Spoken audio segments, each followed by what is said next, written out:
नमस्कार, study for velocity channel पर आप सभी का स्वागत है। सामान्य अध्ययन का 115वां वीडियो है ये। पहला प्रश्न देख लीजिए, द्वितीय अशोक भी कहा जाता है, किसको कहा जाता है? द्वितीय अशोक के नाम से कौन जाना जाता है? तो ये कनिष्क जाने जाते हैं। कौन जाना जाएगा? कनिष्क। ये 78 ईसा पूर्व की बात है और इनके शासनकाल में एक चौथी बौद्ध संगीत का भी आयोजन हुआ। बौद्ध संगीत कहाँ हुई? कुंडलवन में। कुंडलवन, जम्मू कश्मीर की बात हो रही है। हाँ। दूसरा प्रश्न है, मनुष्य में सर्वप्रथम किस धातु का प्रयोग किया गया था? मनुष्य ने सर्वप्रथम किस धातु का प्रयोग किया? टिन, लोहा, तांबा, कांसा। तांबा का प्रयोग किया। प्रथम औजार कौन सा बनाया उन्होंने? क्या बनाया होगा? औजार की जरूरत से कार्य करने की जरूरत थी। तांबा कुल्हाड़ी बना लिया था। सॉरी, क्या है?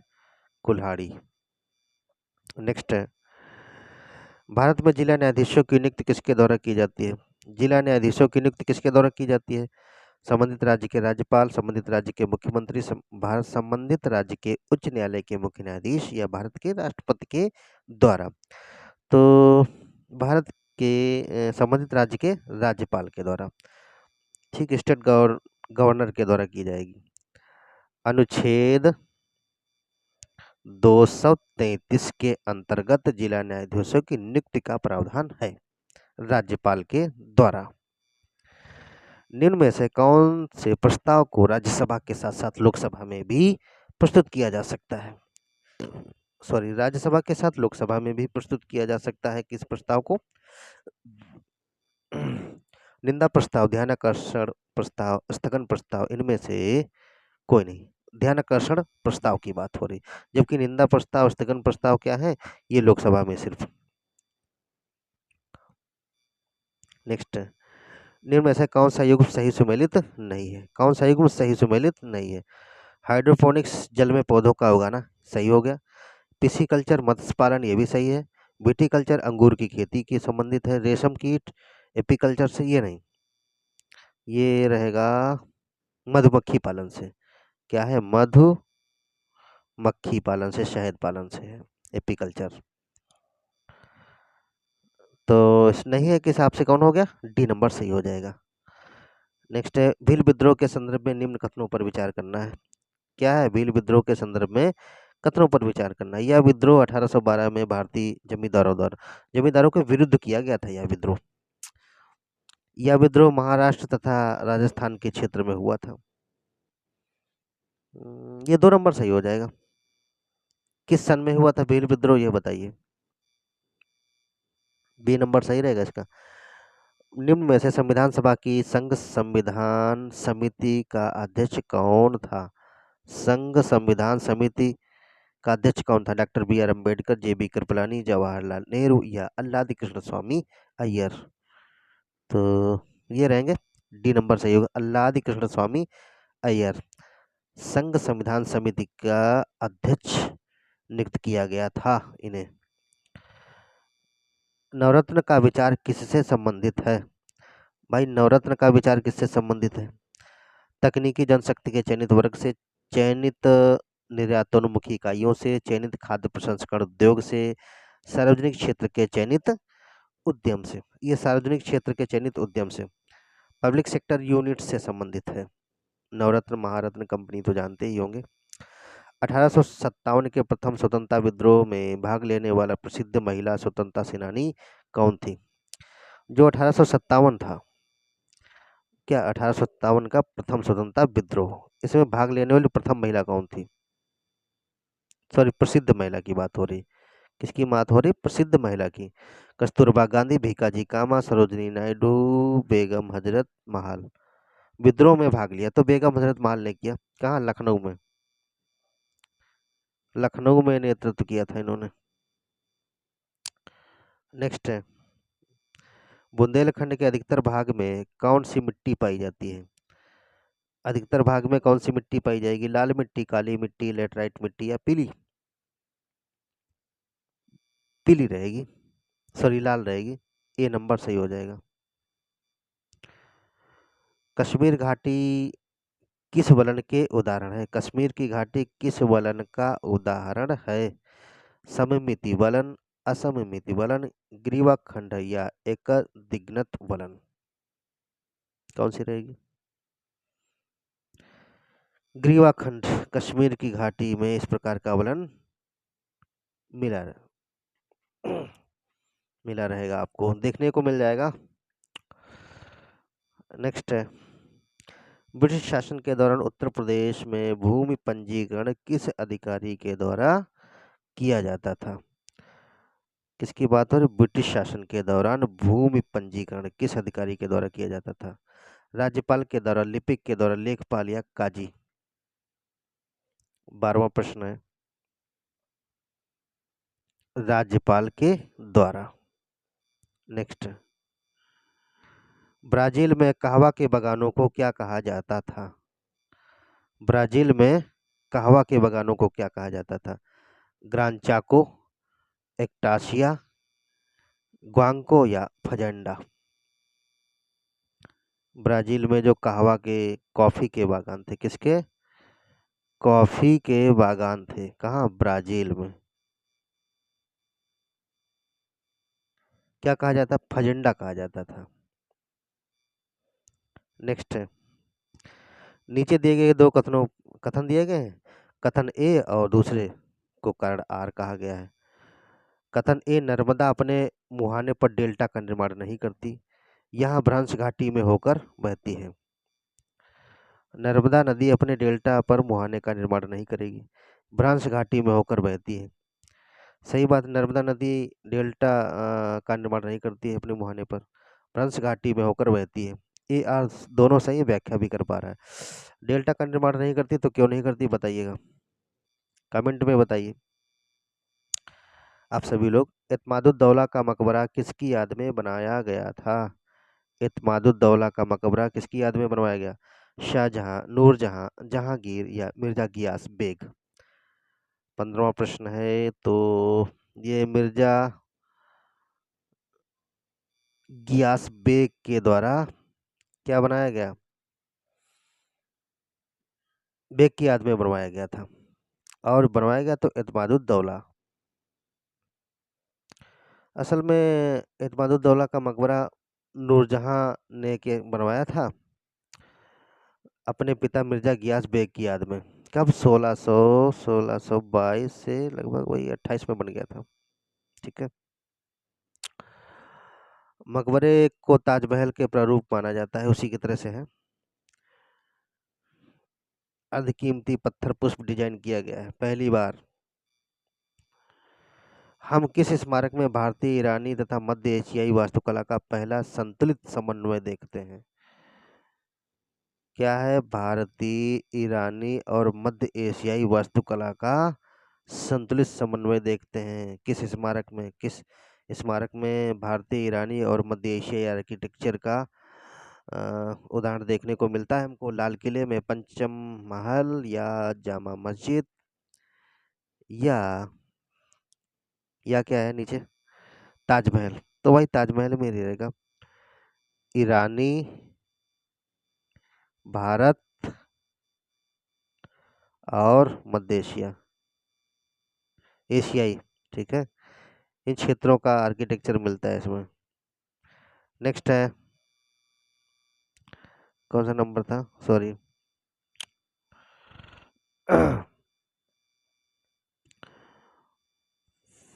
16 प्रश्न हो गया था, अब आएंगे 17वें प्रश्न पे। निम्न में से कौन हड़प्पा संस्कृति की पूर्वी सीमा का निर्धारण करता है? हड़प्पा संस्कृति की पूर्वी सीमा का निर्धारण करेगा कौन करेगा? मांडा, हड़प्पा, आलमगीरपुर या राखी गढ़ी? 17वें प्रश्न पर आएंगे तो आलमगीरपुर जो है हड़प्पा संस्कृति की पूर्वी सीमा का निर्धारण करता है। कौन? आलमगीरपुर। नेक्स्ट प्रश्न है, वैदिक कालीन प्रशासन में भागदुह कैसा अधिकारी था? जो भागदुह अधिकारी था, भागदुह किसमें? वैदिक कालीन में। क्या था? जुआ विभाग का प्रधान अधिकारी था, राजस्व कर जमा करने वाला था, या समाचार पहुंचाने वाला दूत था? तो ये राजस्व जमा करने वाला अधिकारी था। वैदिक काल में भागदूह कहा जाता था, रेवेन्यू कलेक्ट करता था भागदूह। किसमें? वैदिक कालीन प्रशासन में। मिलिंद पंदो राजा मिलिंद तथा एक बौद्ध भिक्षु के मध्य संवाद रूप है, या वह भिक्षु कौन था? जो मिलिंद पन्नो है, राजा मिलिंद हो गए और एक बौद्ध भिक्षु था, इसके मध्य संवाद का रूप है। वह भिक्षु कौन थे? नागार्जुन, नागसेन, कुमारिल भट्ट या नाग भट्ट? कौन थे भाई? नागसेन थे। कौन थे? नागसेन। 19 का बी नंबर सही हो जाएगा। चरक संहिता कितने अध्यायों एवं खंडों में विभाजित है? जो चरक संहिता है कितने अध्यायों और खंडों में विभाजित है? क्या बात हो रही है? चरक संहिता 16 अध्याय और 8 खंड, 120 अध्याय और 8 खंड, 100 अध्याय और 5 खंड, 80 अध्याय और 7 खंड। 20 का नंबर है, तो 120 अध्याय और 8 खंड में विभाजित था ये। कौन सी चरक संहिता? 120 अध्यायों और 8 खंडों में। नेक्स्ट है, निम्न में से कौन सा सही सुमेलित नहीं है? कौन सही सुमेलित नहीं है निम्न में से? इल्तुतमिश रजिया के पिता, गुलबदन बेगम बाबर की पुत्री थी, और हमीदा बानो बेगम अलाउद्दीन खिलजी की पत्नी थी, शाह तुर्कन इल्तुतमिश की पत्नी थी। कौन सा सही सुमेलित इनमें से नहीं है? इल्तुतमिश जो है रजिया के पिता थे, सही है। गुलबदन बेगम बाबर की पुत्री थी, ये भी सही है। गुलबदन बेगम कौन थी? बाबर की पुत्री थी। और हमीदा बानो बेगम अलाउद्दीन खिलजी की पत्नी नहीं। किसकी पत्नी थे बताइए? बहुत इंपॉर्टेंट प्रश्न हो सकता है ये। शाह तुर्कन इल्तुतमिश की पत्नी थी, ये भी सही है। नहीं है के हिसाब से कौन सही हो जाएगा? सी नंबर सही है। बताइए इसका हमीदा बानो किसकी पत्नी थी? कौन थी ये? निम्न में से किसने फिरोज तुगलक के नागरकोट अभियान के दौरान संग्रहित 300 संस्कृत पुस्तकों का अनुवाद किया? किसने क्या किया? फिरोज शाह तुगलक के नागरकोट अभियान जब चला फिरोज शाह तुगलक का, इस दौरान संग्रहित 300 संस्कृत पुस्तकों का अनुवाद किया गया। किसने किया? तालिब अमूली, मुल्ला अब्दुल बाकी या मिर्जा मोहम्मद अली? किसने किया?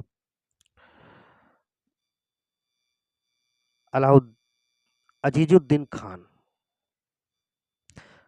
फिरोज तुगलक के जो अभियान चलाया तो उसमें अजीजुद्दीन खान ने 300 पुस्तकों का क्या किया? संस्कृत पुस्तकों का अनुवाद किया था नागरकोट अभियान के दौरान। डी नंबर से हो जाएगा। 23वां प्रश्न है, निम्न में से किस शासक ने जजिया और गौ हत्या समाप्त कर दिया? देखिए, जो जजिया कर था और गौ हत्या जो होती थी, इसको किसने समाप्त कर दिया? कश्मीर के शासक थे सिकंदर शाह, शमसुद्दीन शाह, हैदर शाह या जैनुल आबदीन? किसने समाप्त कर दिया भाई? जैनुल आबदीन कहते थे इसमें कश्मीर का अकबर कहा जाता था जैनुल आबिदीन को। संगीत की टप्पा शैली निम्नलिखित में से किस मुगल सम्राट के दरबार में परिष्कृत एवं विकसित हुई? टप्पा शैली, ठीक है, टप्पा शैली संगीत की किस मुगल सम्राट के दरबार में परिष्कृत एवं विकसित हुई? जहांगीर के दरबार में, शाहजहां, मोहम्मद शाह, या देखिए मोहम्मद शाह में ही हुई, शाह के दरबार में। सी नंबर सही हो जाएगा। टप्पा शैली संगीत की किसके? मोहम्मद शाह। 25वां प्रश्न है, कैप्टन हाकिस के संदर्भ में निम्न कथनों में से कौन सा सही है? कैप्टन हाकिंस के संदर्भ में कौन सा सही कथन है? वह 1611 में जेम्स प्रथम के दूत के रूप में भारत आया। वह तुर्की भाषा का बहुत अच्छा ज्ञाता था। कौन? कैप्टन हाकिंस की बात हो रही है। कौन सही होना चाहिए? Captain Hawkins. देखिए, वह 1611 में जेम्स प्रथम के दूत के रूप में भारत आया, तो ये भी नहीं सही है, गलत है। वह तुर्की भाषा का बहुत अच्छा ज्ञाता था, ये भी गलत है, अंग्रेजी आती थी सिर्फ इनको। किसके दूत के रूप में कैप्टन हाकिंस भारत आया या किस सन में, ये बताइए। निम्न में से कौन सा संगठन दिल्ली में वायसराय लॉर्ड हार्डिंग्स पर बम फेंकने के लिए उत्तरदायी था? वायसराय लॉर्ड हार्डिंग्स के ऊपर बम फेंक दिया था, किसने? कौन संगठन था इसमें? अनुशीलन समिति, अखिल भारतीय मजदूर संघ या युगांतर यूनाइटेड पेट्रियाटिक संघ, इनमें से कौन था? लॉर्ड हार्डिंग्स के ऊपर बम फेंकने के लिए उत्तरदायी था एक संगठन, अनुशीलन समिति थी। ये नंबर सही हो जाएगा, अनुशीलन समिति, ये रहेंगे। अगला प्रश्न है, कालक्रम की दृष्टि से निम्न घटनाओं में से कौन सी अंतिम थी? कालक्रम की दृष्टि से निम्न घटनाओं में से कौन सी अंतिम थी? मोपला विद्रोह, खिलाफत आंदोलन, होम रूल आंदोलन, जलियांवाला बाग हत्याकांड। 27A मोपला विद्रोह कौन रहेगा? कालक्रम की दृष्टि से निम्न घटनाओं में से कौन सी अंतिम थी? मोपला विद्रोह। खिलाफत आंदोलन कब हुआ? होम रूल आंदोलन कब हुआ है? जलिया बाग हत्याकांड, ये तो उसमें पहले होंगे। अच्छा, इसको क्रम में अगर लगाना हो तो कैसे लगाएंगे? क्या करना है? क्रम में लगाना है। कमेंट बॉक्स में लिखिएगा, बता चुके हैं इसके पहले वीडियो में इसको। जलियांवाला बाग हत्याकांड कब हुआ? भारत में जनगणना का कार्य सर्वप्रथम कब किया गया? कब किया गया जनगणना का कार्य? 1871 में, 1881 में, कब हुआ? यही आ जाइए, 1871 में। किसके काल में? Lord Mayo. ठीक है। निम्न में से कौन सी महिला स्वतंत्रता सेनानी भारत छोड़ो आंदोलन से संबंधित नहीं थी? भारत छोड़ो आंदोलन से संबंधित नहीं थी, कौन सी स्वतंत्रता सेनानी? मानतेगिनी हजारा, कनकलता बरुआ, अरोड़ा आसिफ अली, शांति घोष। 29 का डी, ये संबंधित नहीं थी किससे? भारत छोड़ो आंदोलन से। जबकि मानतेगिनी हजारा थी, कनकलता बरुआ भी थी, अरोड़ा आसिफ अली तो थी।